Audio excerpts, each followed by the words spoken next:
Hello people, it is I again. We're going to finish off this Lord's video. 4 parts, I was expecting 3, but hey, 4 in the end. This last one's quite good, it's the summary, and it's kind of like where things start hitting home with the Lords. So the Lords have now been kicked out, they're deflated, they're a little bit depressed if you like, definitely upset, and they're all kind of licking their wounds about this brave new world that Tony Blair's created in terms of no more hereditary peers.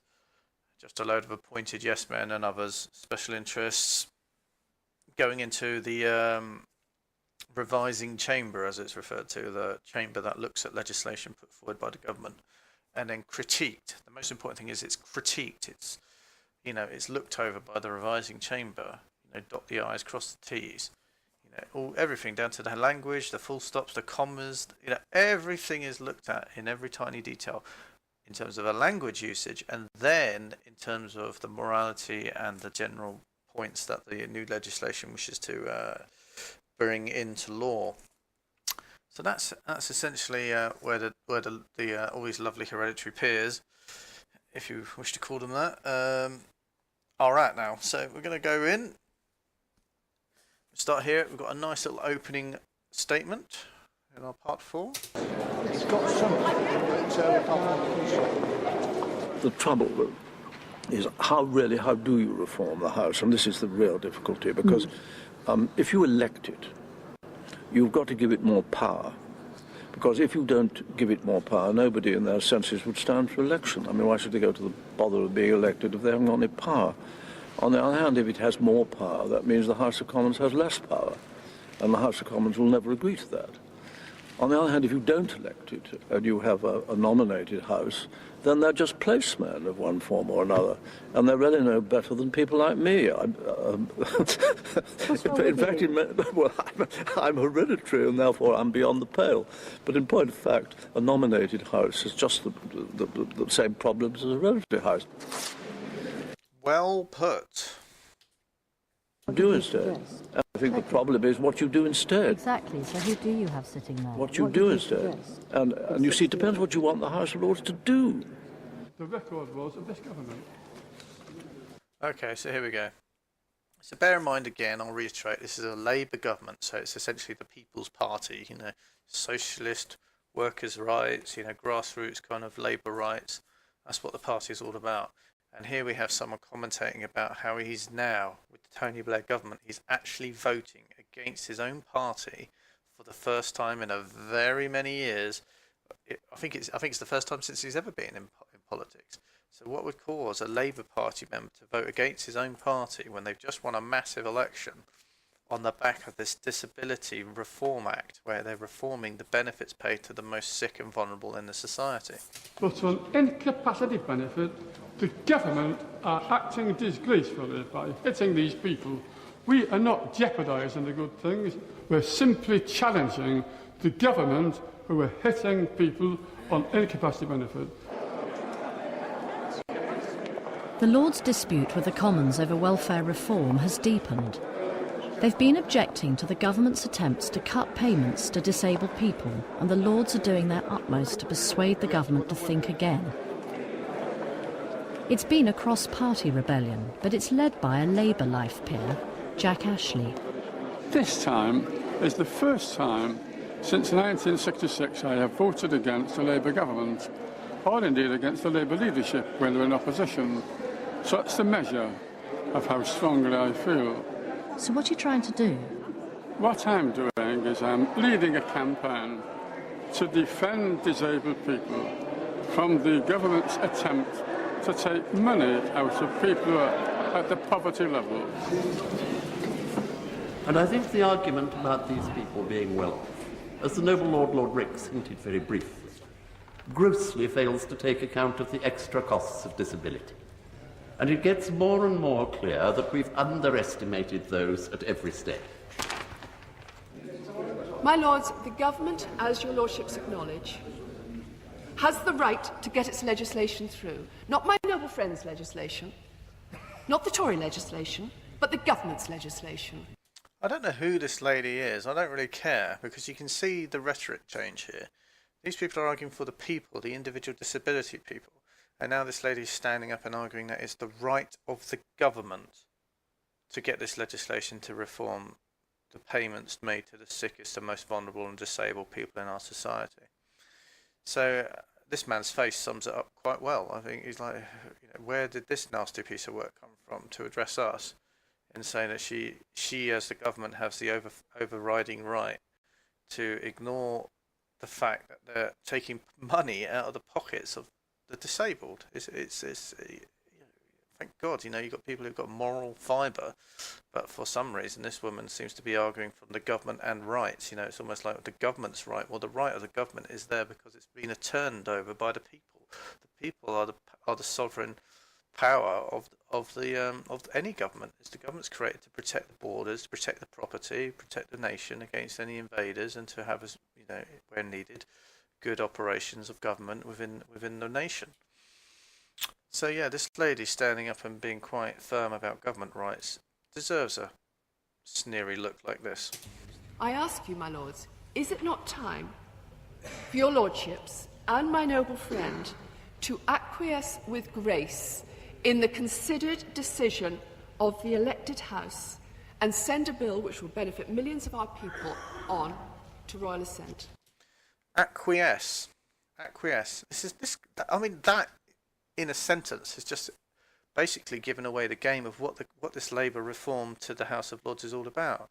And this is like just shows it up, because why would a Labour government want to take money out of disabled people's pockets when they're they're the party of the people, essentially? That's workers working in factories, mines, making shipyards, all the manufacturing people who started this Labour movement, from the Chartists, as I've already explained. So BCG people, get on the Labour bandwagon before you start going on the BCG, British Constitution Group bandwagon. So here she is, acquiesce, please lords, acquiesce with grace. Just do what you're told, just do what you say. We're the elected chamber, we have the right of government, you don't. You're here, you're an inconvenience to us, so just do what you're told, because we're Parliament, we know best, we represent our constituents, we represent our people, you people don't represent anyone. You're just here being a bunch of old funny daddies complaining about our reforms to disability benefits. Interesting, huh? I think that really reveals the kind of intent that's going on, especially this lady. She's very stern about it, doing a good job at that. According to the Parliament Acts, the Commons have ultimate supremacy. But if they want their bill this session, the Minister does have to go on bargaining and compromising up to the end. Alistair Darling has said that he won't play. I rather like my favourite sentence in the laws of cricket. When the umpire calls play, the side that refuses to play shall lose the match. The opposition did win the match. The Lords supported Jack Ashley's amendments. Yeah, so there we go. Constable, message. Yeah, okay, we'll just speed through it. So basically they send it back to the Commons. They got defeated in the Lords, this particular bill, and then they're putting amendments into the bill to go back to the Commons to say, look, it's a lovely idea, but you need to actually change it a little bit. And in order to do that, these are the things that we propose. This guy had a funny thing. Let's keep going, go on. This guy, I always like that guy. Here we are. So this guy is getting his hat. He's leaving the Lords, obviously. So he's just packing up his bags and leaving. He's the guy who talked about the riffraff in part 1, I think it was. The last hat. The last hat. When I'm in the queue, I'm the only one wearing a hat. Mm-hmm. And I'm going to go on. To hell with them.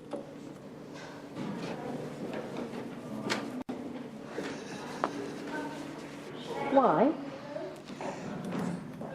Well, I don't have to be like other people. I've always worked on that system. Mm-hmm.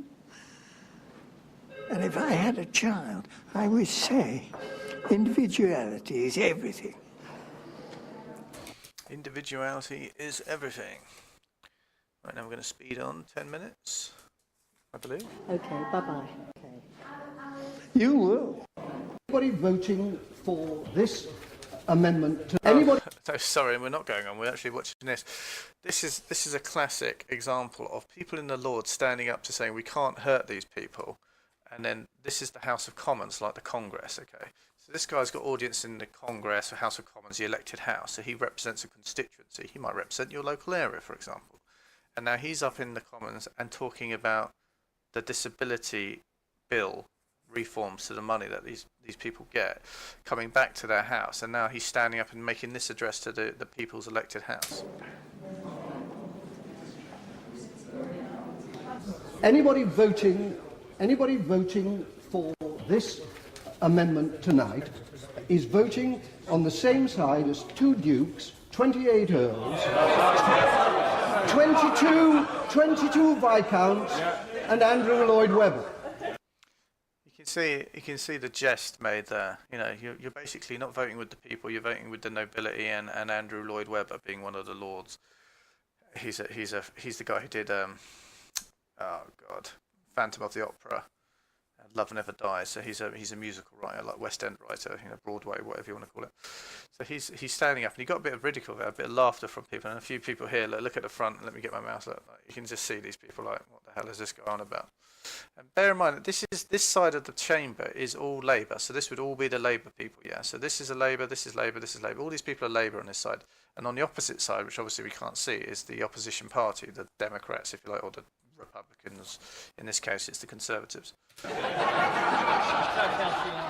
This House is the prime elected House. The prime elected House. See, this House is the prime elected House. This House, this House, this House. And it's telling him to give way, give way, give way, because he hasn't noticed that there's a lady to his right, which is why he's turned around. The lady to his right has stood up asking to make way, give way, and he's not noticed. So the whole House is telling him, oi, oi, oi, someone wants to say something, give way. It's only courteous, court courtesy. Certainly. Will my right honourable friend not acknowledge that it is possible that we are voting on the merits of the case? She even says case there, but it's not really a case. It's the merits of the bill, of the information, which is interesting. I think merits of the case is more of a law term, really. I don't know why she's used it. Maybe rush of blood to her head, nerves. It's not an incorrect term, but I don't think it's the proper term. And she gets a massive now knobhead here has to stand up again and just talk more rubbish. The welfare reform issue has quickly become ensnared in the increasingly vicious arguments about House of Lords reform. And in order... So now he's saying, you've been elected to inform the House of Lords, and everyone's like, oh, come on, give way. Oh, yes, this House insists, And I like this guy. I don't know who he is, but I presume he's a Tory. He looks like a Tory to me, just to be brazen. But can you imagine, like, the Tory party with the Conservatives, you know, someone who has a long knowledge of what's going on, see someone like this stand up in the Commons talking nonsense, and he's just like, you know, that's the face I would pull. Anybody voting against the government on this is voting for the supremacy of the House of Lords. Did you? That's just such a nonsense statement. On this is voting, and anybody voting against the government on this is voting for the supremacy of the House of Lords. I am absolutely for the supremacy of the House of Lords, i.e. the Senate, to check the Congress. If the Congress is coming up with stupid ideas like taking money out of disabled people's pockets. You know, disabled people have different needs, all right? And obviously nothing here, and no one here can comprehend that, especially not this guy. And he's turned it into, if you vote against this, you're voting against democracy itself. You're being basically a rebel in some way. And when we reform the House of Lords, a reformed House of Lords will say, if they were ready to cave into the hereditaries, we much more democratic lot can have our way. Oh, yeah, give us our democratic way. Interesting that, isn't it? Anyway, I think that's it. We'll move on. It's just interesting to see like the mentality. You see the House of Lords, and compared to someone in the House of Commons, it's much more impressionable, possibly even emotional kind of outbursts that they do. Anyway, we'll look at this. We need to go to 48. No, we've done that. 58. Let's just have a look. Hereditary peers are often unfairly the whipping boys of any legislation which people think should get through, which doesn't get through. It's always, they always go on about it, so those bloody hereditaries, and it isn't half the time. I mean, this idea of busloads of hereditary peers, ermine flapping in the breeze, coming down from the furthest corners of this country to vote against the democratically elected government is tosh. If you actually stripped out the hereditaries from the last time the government proposal was defeated here, they'd have still been beaten. And they'd have been beaten because it's a lousy clause. Something to do with the hereditaries. It's just people working on their own moral fibre. You know, people like, hello guys, this is what they're proposing. Can we morally accept it? Is it an affront to the culture or customs of our nation? Make no mistake about it, New Labour, whoever they are. This guy's quite interesting, talking about New Labour, whoever they are. This mystery group of people in their awful black suits absolutely loathe us. Who's us? Loathe what their perception of the hereditary peerage, their perception of privilege and wealth. But of course, like all those things, those are rather strange perceptions. At the end of the day, it boils down to individuals.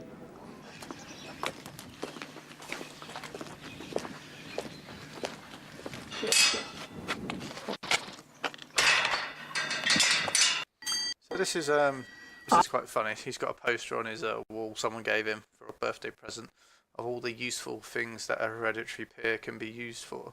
So there you go. You got like hatching an ostrich egg, knocking down buildings, punching bag, testing GM potatoes. I don't know where they got it from. Mrs. Marsham What's we got here? Jr. Exhibit in the National History Museum. Got it for me. Oh, look at that postmaster's coffee table. So funny. Oh, a Christmas tree in there. You don't find it just a... But I just want to show you, look, so this go. is this guy's house, okay, so you don't think he's got some massive lordy mansion. I mean, look at this place. It's just, I mean, as far as kitchens go, it's practical more than, you know, that's his dog. That's where he lives. Anyway, we're going to rush on now to 5825. I just find it fascinating, you know. This whole reform is probably built on the perception that Lords are a bunch of lordy toffs who are undemocratic, as Tony Blair hyped them up to be. He spun them to be like in such a way, but really these are some of the wisest, most informed and educated people who would smell bullshit from a mile away, smell a rat, if you will, and be able to say, "Hang on a minute, this isn't on, this is off." Freiburg. Oh, right. This is fascinating. So she's just walking down a corridor talking about people with the election of the new lords that will or won't stay.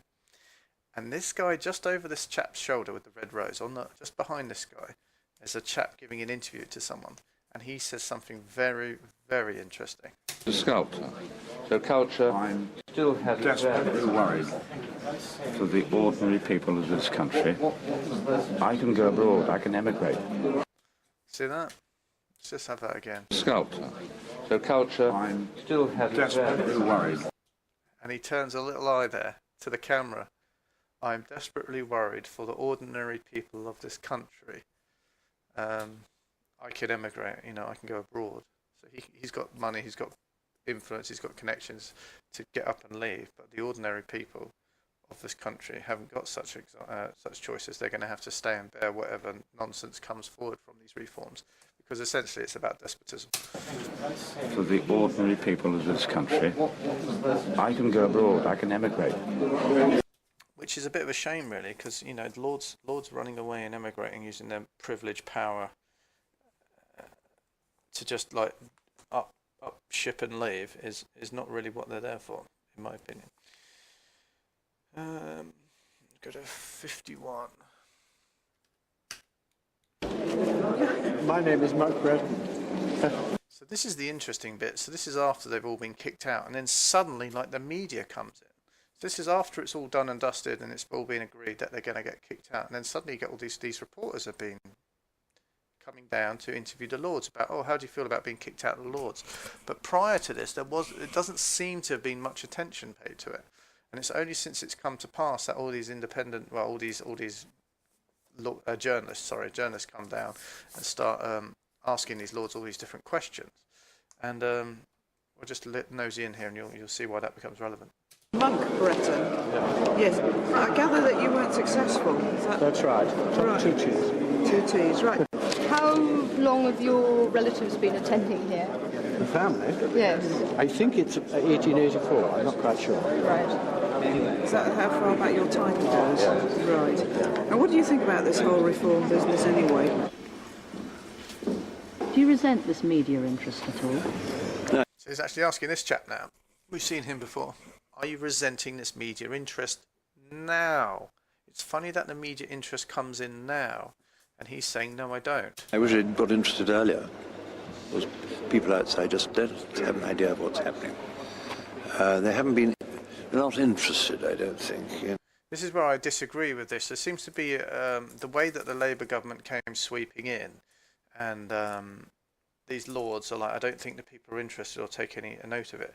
I don't think it was reported well. I mean, I was only like a teenager at the time this stuff was going on, and it's only now, having studied the law, that I'm realising how much of an important influence these reforms are going to have, not only now but in the future. And in some way, it needs to be tackled differently, either a reinstatement of the Lords or just a whole revision of how the checks and balances, with the monarchy, the Houses of Parliament, and some sort of Senate, if you like, chamber, some sort of checks and balances chamber, and who actually sits in the checks and balances chamber.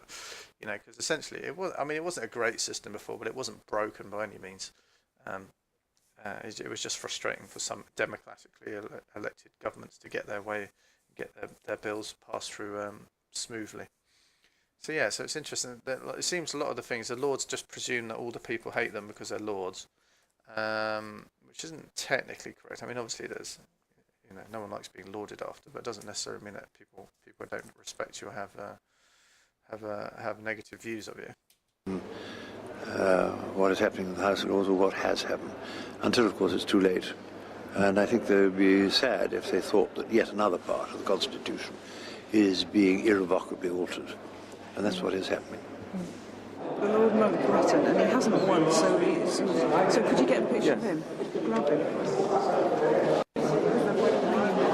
59, 58, just Apparently, these guys who haven't succeeded had a letter from Blackrod telling them to get out by Saturday. Yeah, I mean, it's unbelievably rude and unnecessary, and there's no... Yeah, but that's driven by Our Lady. Yeah. Well, no, I beg your pardon, I mean, that's... I don't know who he means by Our Lady. I don't know if it's a reference to the Queen or some other thing, but he's talking about Black Rod, and I skipped over this in my previous one because I didn't think it was relative. I kind of kept away from Black Rod, but he is a very stern kind of chap, and to show you how stern he is, we'll just look at this little clip here. Yes. What are you coming to show me? I would like you to read, please, the letter which I would send to non-elected hereditary peers. Non-elected hereditary peers. Okay, so he's now saying this is before the election, so we're looking at this now back in time. So he's just talked about the letter Blackrod's given. Now we're going back to what Blackrod was doing and recorded about saying. So he's approaching the clerk to the Parliament. He says, look, I've drafted this letter. I'm going to hand it out to the people who didn't make the grade or didn't get elected. And now I need you to just look over it and see if the tone, the language seems appropriate for you. Any changes, let me know. If it's not correct, if it's not proper, if it's a bit rude, a bit stuffy, can you just let me know, give me some highlights? And that's essentially what the clerk's going to look at.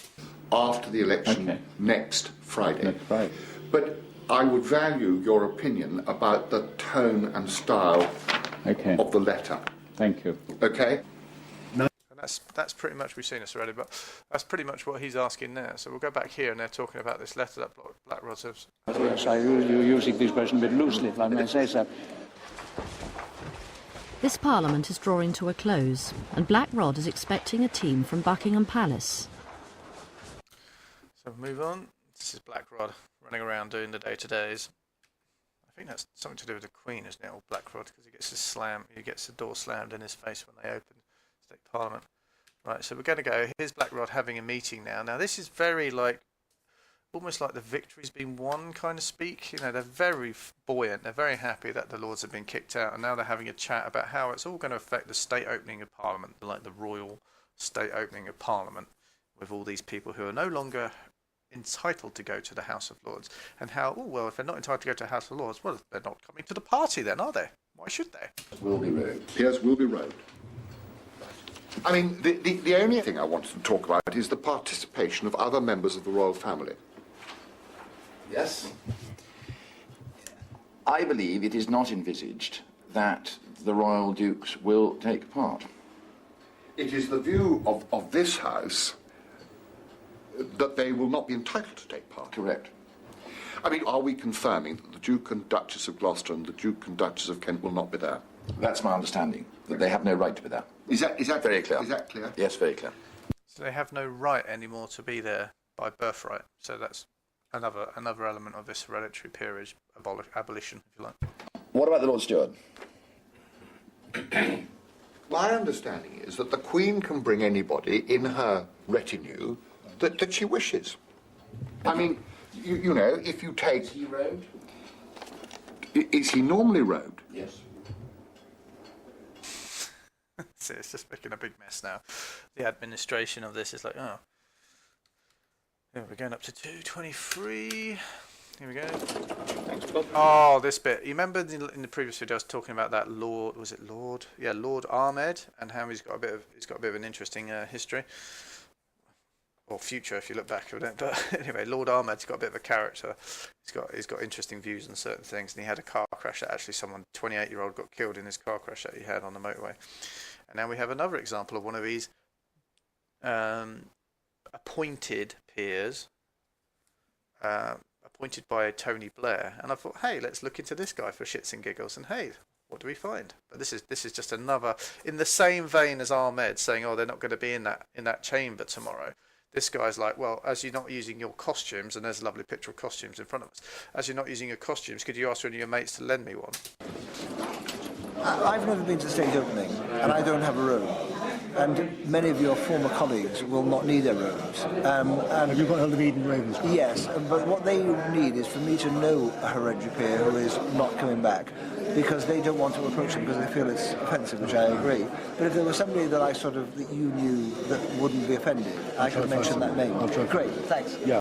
Yeah, great, thanks, buddy. Just crack on. Do that for me. Who am I to do something for you, mate? But anyway, so I looked into this chap. And anyway, there's a bit of this is his parliamentary page. He's aged a bit, obviously. Members focus: Israel and Egypt. Recent activity, God knows. I mean, just have a read at this. Interests. He's advisor to Rocket Fuel Europe.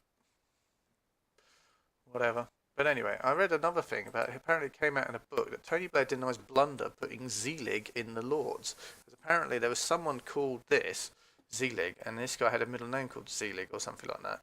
And it turns out that perhaps there may have been an error by Tony Blair putting Lord Stone of Blackheath was appointed Labour Life Peer in 1997. You know, just after Tony Blair took office, and supposedly mistook him for another rather more powerful business leader, according to a book.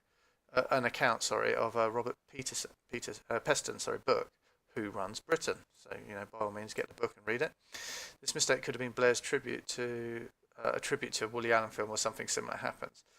So basically, this guy was some sort of CEO of Marks and Spencer's, like a chain of supermarkets or whatever you want to call it, and he got a life peerage, but there may have been a mix-up with his name, because his name apparently might be similar to someone else's. So somehow this guy now has got a peerage in the House of Lords, whereas perhaps he was not the right peerage that he wished to have. It's a mystery that has dominated whispered conversations in the House of Lords. Who is this peer who was ennobled by mistake, but no one has the courage to tell? So this is him. So also, I don't know, he's got a two-stripe thing. I'm not sure that's particularly correct, but here's him in his robe. Back in the good old days. By all means, pause the screen and have a read. Apparently, this was the guy who was supposed to get it, but because the names were similar, apparently there's a mistake. And then lo and behold, they've got him on film, being rather nervous to the fact and saying, approaching this guy for a little favour, could you help me out? I'm not quite sure what's going on here, what to do. And then I don't know, just what's interesting. He just scratched the surface, and you find out that perhaps this guy shouldn't have even been in here in the first place. And here he is recording himself on film, trying to ask a favour of a lord. Right, let's go on. 103.18. Here we go. This old sergeant major. I do like this guy. So he's deflated. He's lost his election. He's no longer going to be a hereditary peer. That's all been taken away from him. And he's sitting in his little office with his fellow lords, and you know, he's just lamenting, I suppose is the word. Lamenting. Par equal crybabies. Parliament. And I'm longing to meet her, and I shan't now. Which is rather. And lo and behold, a man enters the room. Who is this guy? Who's also a lord, but a little bit more upbeat. I want you to notice how upbeat this guy is. Sad. Ah! I gather you're coming to my piss-up. Yes, 12:30 is it? 12 till 2.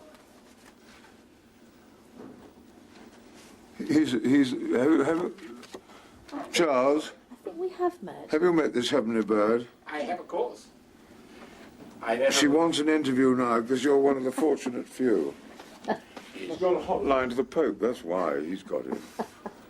He is still living in the days of 1688. Dutch William and all that. 1642, please. 1688. I'm so ignorant, I don't know what either date means. That 1688 was when Catholics were forbidden to go on the throne of England. And his dirty son-in-law from Holland came in. He was a good chap. Kicked out daddy-in-law. I mean, it's all said in jest, but this has some massively important undertones. Is that the guy in front of us right now? He's talking about the glory, the revolution of was it 1642 or something like 1644? When that was all around Oliver Cromwell time, when he deposed the king. And then you've got the guy behind him who presumably is Catholic and is talking more about how the Glorious Revolution, where what's his name? William of Orange came over and deposed the Catholic rule and put in a load of Protestant safeguards to ensure that the Catholic conspiracies wouldn't ever boil up again, and change the good normal Protestant running of the kingdom. So it's all said in great jest here. It's just like witticisms between the two of them on different sides of the fence on that one. But you know, it's old hat. But the Catholic is obviously very much speaking in a modern terms in relation to kicking off Daddy from the throne and all that kind of stuff. And lo and behold, he's got a phone line to the Pope, and therefore he gets the free pass, if you like, to stay in the Parliament or the House of Lords, shall I say? Anyway, let's crack on. Oh my God, I've done nothing about that. Oh, I bet it's over too. Reform of the House of Lords, straight in the Westfield advice. All my church warden, but I'm on the ecclesiastical. I'm off it now, I presume. We've got to clear our desks too. I'm doing that tomorrow morning. You've got to be out by the 17th. That's right. That's why I'm coming next week. I haven't had that instruction yet. Well, it is on the bit of bump. The rude letter from Black Rod. Another reference to the rude letter from Black Rod that Black Rod gave to the Clerk of Parliament to ensure the tone of it was not to be taken in this manner, or was to be taken in this manner. It seems strange. Yeah. Oh, another poor fellow. Oh, God, this is a sort of dustbin. Look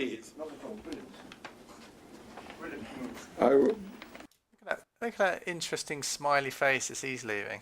I just, you know, it's interesting. Most people are like glum and gloomy and distraught in some ways, but they're dealing with their own grief in their own way.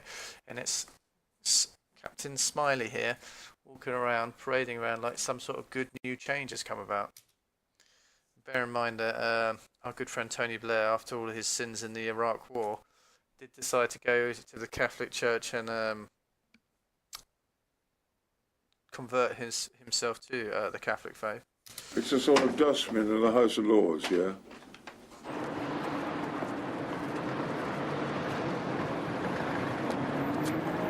And in that vein, there was a lot of changes in relation to Catholics being able to marry the king, but not actually change the religion of the country.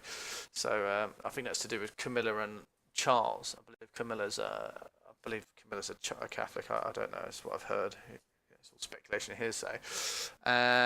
So there was a few changes in relation to that about Catholics being able to marry the monarch, but obviously not changing the faith of the nation. But you can see how tentatively close this is all getting. You know, it's all becoming very interesting. So let's have a look. Where are we up to now? 105. So yeah, 10847.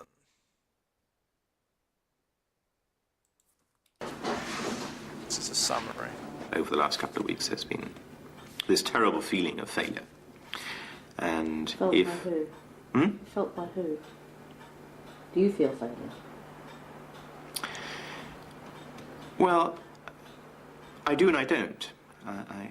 I wish we could have come up with an even better result. We haven't. And I think that, you know, over the last couple of weeks, you know, there has been this feeling of failure. And if there has been a failure, then I very much take the responsibility for that. You know, we are the generation that lost the honours that were bestowed on our forebears.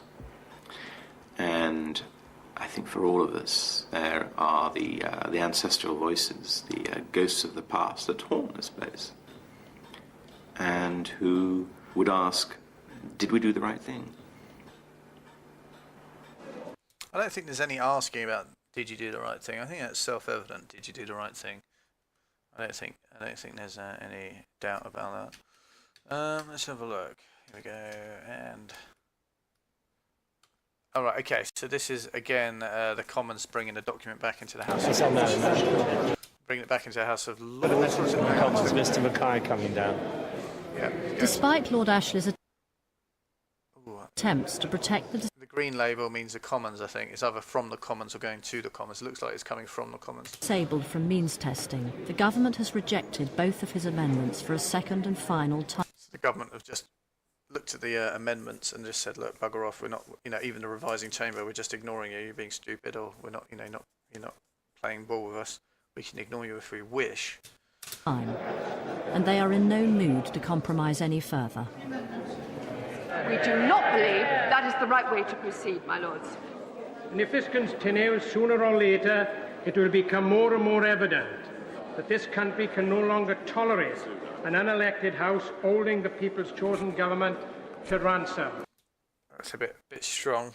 I mean, I can see the point. You can see the point of it, but to say that they're being held to ransom is not. I mean, they're trying to put back constructive criticisms towards a disability bill. It means that people won't get as much money because they're born disabled. As the man says, they are disabled. They didn't choose to be disabled. They just are.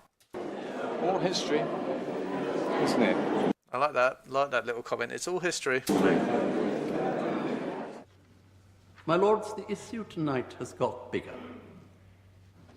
When the government doesn't have, to coin a phrase, Dick Hereditary to kick around anymore. Right, I just want to say Dick. Okay, so you've got Dick Hereditary. So you've got two things. You've got Richard Roe and John Doe. These are the two pseudonyms that are sometimes thrown around. So John Doe is the common man, like the Commons, the greenhouse, or the Congress, if you like. And then you've got Richard Roe, old Dickie Roe, Dick Hereditary to kick around. So they're talking about, you know, the Joe blogs of the Hereditaries, which is referred to as Richard Roe. They're going to have to rethink the purpose of this House.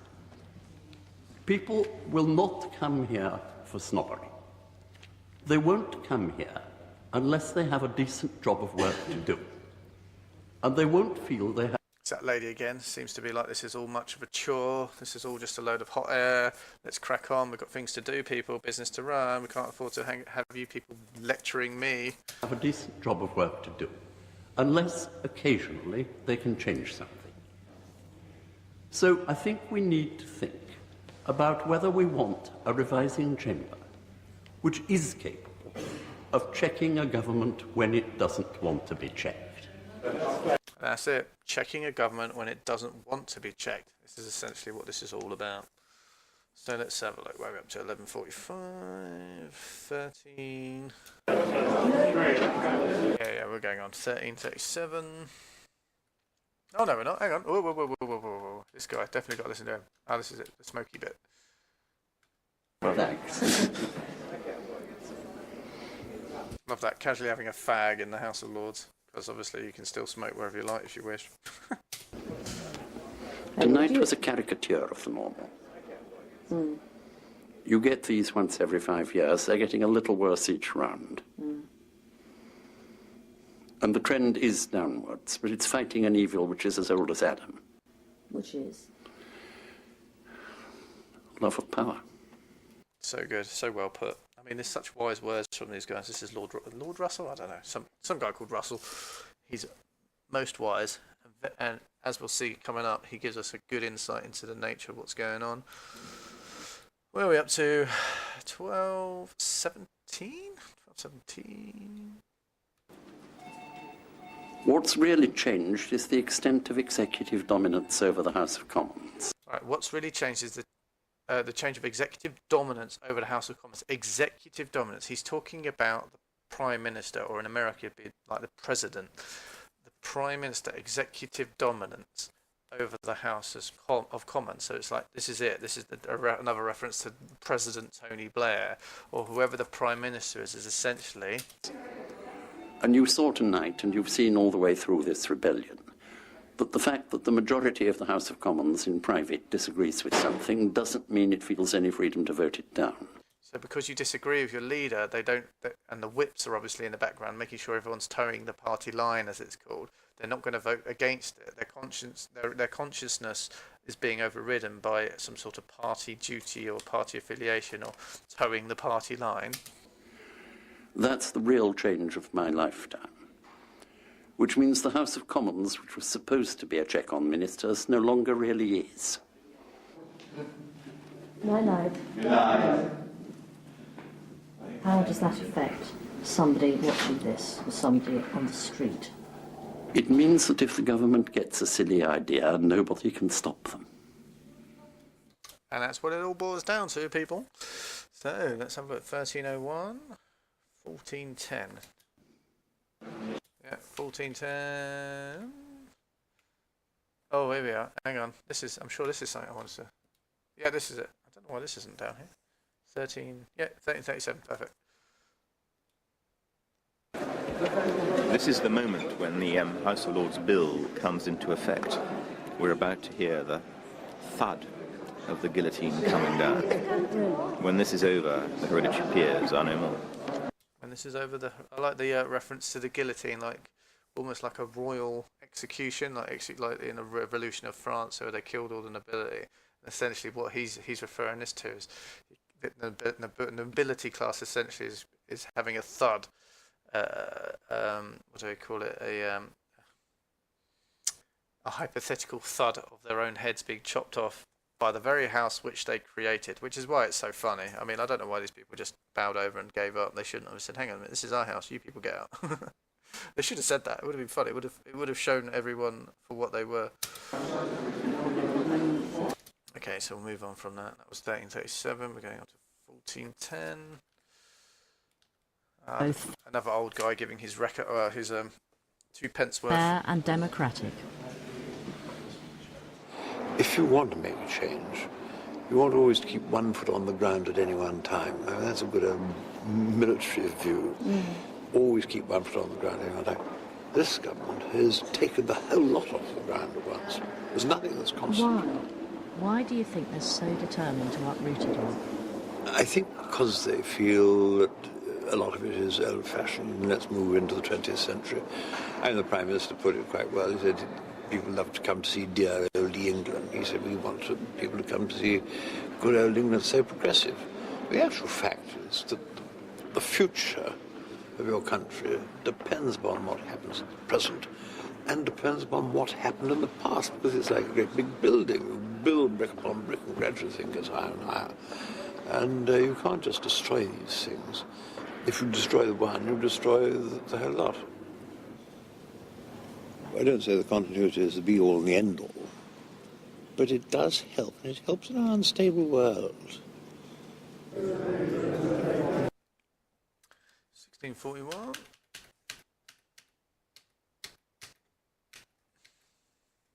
Oh, this is lovely. This is my favourite bit of I can't remember his name. Let's just call him Lord Russell. I mean, he gives us access here that you would never normally... Well, you probably could have access to it, but my God, it wouldn't be as easy as this. Definitely no news, right? Upheavals in Parliament are nothing new. To put things into a historical perspective, Earl Russell took me to a room high above the chamber in the Victoria Tower. Earl Russell. There we go. Earl Russell. Good job.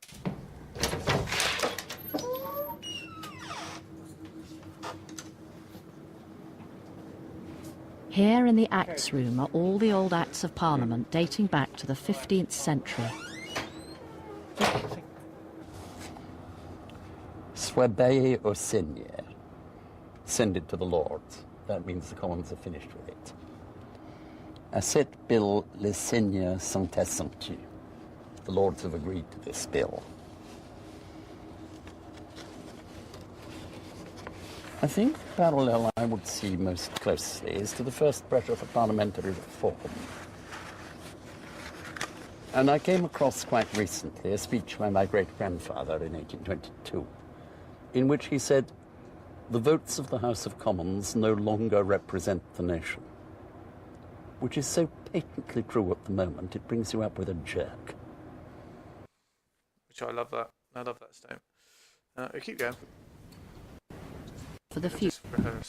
I mean, if you take a presidency like the United States, there are checks and balances. I mean, the President of the United States, as compared with the Prime Minister of this country, is impotent. The Prime Minister of this country has got no checks and balances. And there are even the checks and balances that were in the House of Lords are disappearing. They went up to much, but they're disappearing because you've now got a situation, unless you get a totally reformed House of Lords, which is going to be very nothing at all. And even in a reformed House of Lords, you're always going to get the cry in the House of Commons that it's the will of the people, and the second chamber has no right to interfere. Well, if that is so, you have what Lord Hailsham in the old days used to call an elective dictatorship. There you go, an elected dictatorship. Absolutely, that's pretty much how Hitler got in. Hitler kept going into the what do they call it? Is it the Reichsguard or some Reichsguard or something?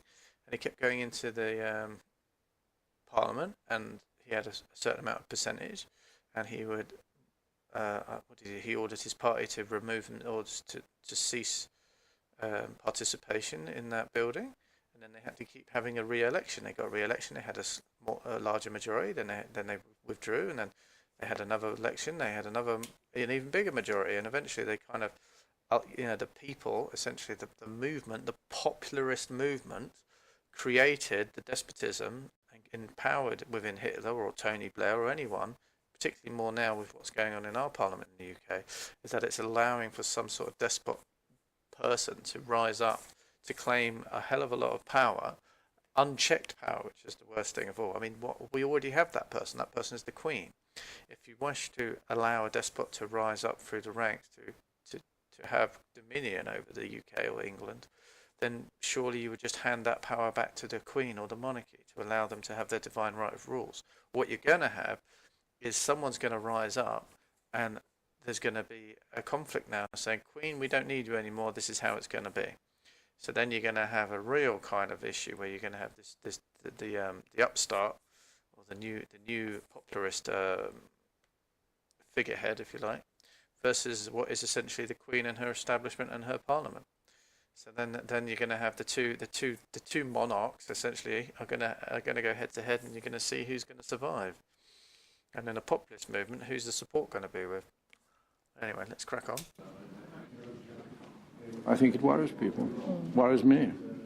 Why? It worries me that Parliament no longer seems to matter very much.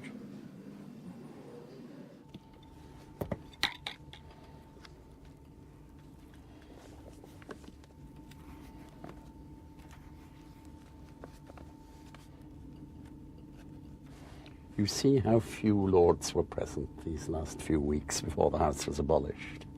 This is an amazing document. So this document is a record of the execution of Charles I, and he's trying to show how few lords, like the nobility, were present when the execution order made to kill to chop the head off King Charles I back in the good old days of, was it 16 something or other. So the Lords weren't present, but Parliament was present. It was the will of Parliament, will of so-called the people, if you like, in some respects. So of all the many Lords that were available to be present at the meetings, they all basically didn't agree with it.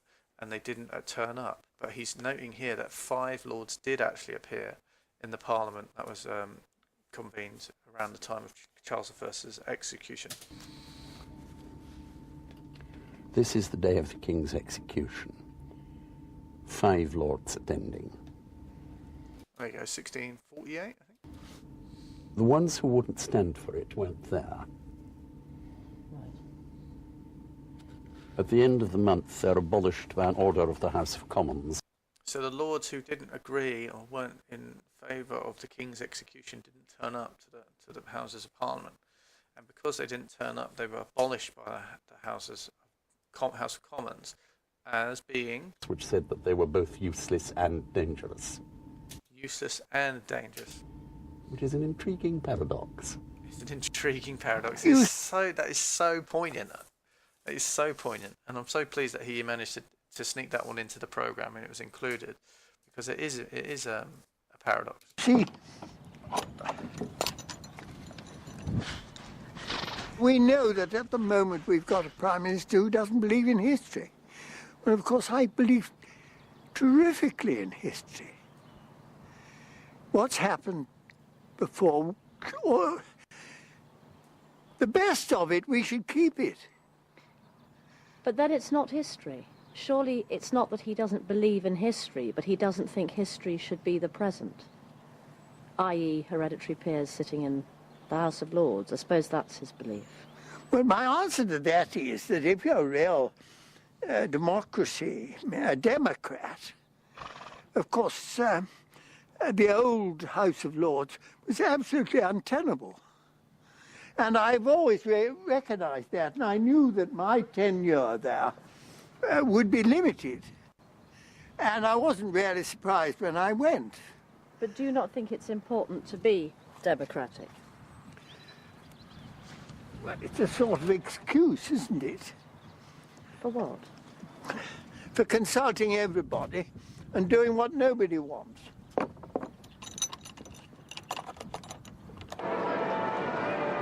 Which is quite a nice way of putting it, really.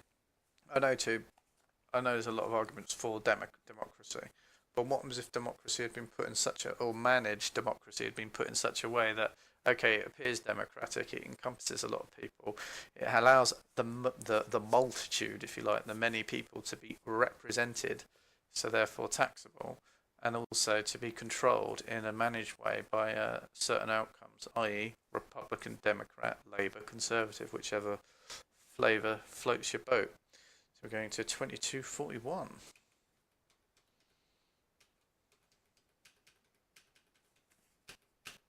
Are you a Democrat? She's back to him and asking, are you a Democrat? Now, of course, in today's age, if you said, are you a Democrat? Everyone would say, oh yeah, I love democracy. Democracy is fantastic.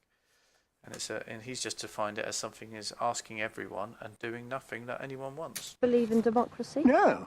And you can see how that ties in. That ties into this whole despotism, getting rid of the House of Lords, allowing more power centralised towards one man or one figurehead, one populist uprising, one populist movement, whether it be a Trump, a Hitler, a Blair, an Obama, it doesn't matter, but you're entrusting that one corruptible being with more and more power, potentially. I don't. What do you believe in? A benevolent government of the well-informed. The crucial word is benevolent, a kind-hearted, almost like a moral in some ways. Pretty much what some people would argue the Christian American Constitution, like the American Constitution, although you have the right to believe what you wish to believe, it was always of the opinion back then that it was always going to be a Christian nation. And this is why you have conflicts between secular governments and the Christian foundations that were quite often they were based on, which is an interesting realm. So benevolent being kind, like benign, benevolent. Look the word up. What is your ideal of how things... It's a very difficult question. Now I'm just doing what I was saying you shouldn't do. I don't really know, but the way democracy works, it's absolutely... It's so irresponsible. Irresponsible? love the way she says, she thinks she's got this old guy nailed down. She thinks she's got a scoop on him. Oh, I've got an old lord here saying that democracy is so irresponsible. Yes, people say, what's he done for me? Or I don't like the look of his face. I wouldn't trust that fellow. Haven't you heard people say that? Yes. Well, is that the way to use your vote?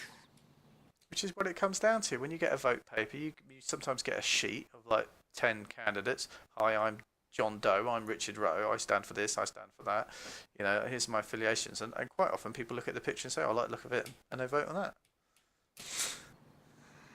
It's basically, oh, there he is. Look at that. Tony Blair smile, lovely job. Now let's move on to the last bit of this, which is 2353, which is literally theirs. My government are committed to further long-term... So they got it all through, and hey-ho, royal assent, the Queen gets to speak about it all in Parliament. Well, in the House of Lords, in her building. I suppose it's her building, actually. Lords. My government are committed to creating a modern, integrated and safe transport system, providing more choice for the travelling public. You can kind of see how the Queen has no clue what's going on in a way. All this nonsense has been going on, and then literally, right, this is the end result, Your Majesty. This is what we've decided. Come in here and read this out. It's like she's not. I'm sure she's been informed by others and well-informed members of the aristocracy, but essentially the day-to-day arguments and riff-raff that's been going on, she only receives a certain amount of information from all that. To prepare Britain as a dynamic, knowledge-based economy, my government will introduce a bill to promote electronic commerce and electronic government, improving our ability to compete in the digital market. I mean, what the hell does the Queen care about all that stuff? You know what I mean? It's just, here, read this, please. And now I want you to just switch over to this one. I think it was this one. Nowadays, politics is a career. These people start a... Oh, is that not the right one? Oh, well, I thought I had it up, but it seems to have disappeared. It was just literally the Queen again addressing Parliament about the Lords getting kicked out, but I mean, you can probably Google that. But there we go. So that, in summary, it seems like the changes are all about creating, well, I've already summarised it, but, creating a position where a particular despot, whoever or whatever form that might take, will somehow appear at some point, whether it's another Tony Blair, Barack Obama, whoever it might be, will be able to appear and make legislation quicker, faster, less resistance, less interference from a revising house, and beware, be warned, it's probably coming, and that's going to ultimately bring the monarchy into loggerheads with whoever this popular person is. I don't think it's Theresa May, thankfully, but it'll be someone. And we'll see. Watch this space. But the stage is set now for that person to come and take hold. But there we go. I hope you've liked my little Lord's Tale overview, looking at some of the changes that Tony Blair did towards the end of towards the millennium. And it's just really interesting. I find it really interesting. It kind of sets up where we are now with all these issues around it's still just as disorganised, the revising chamber, as it has ever been, and it's still a work in progress, and many people are aware of that and looking at it thinking, this isn't quite right, it's a little bit unbalanced, and an unbalanced system is ripe for the abusing. Anyway, there we go.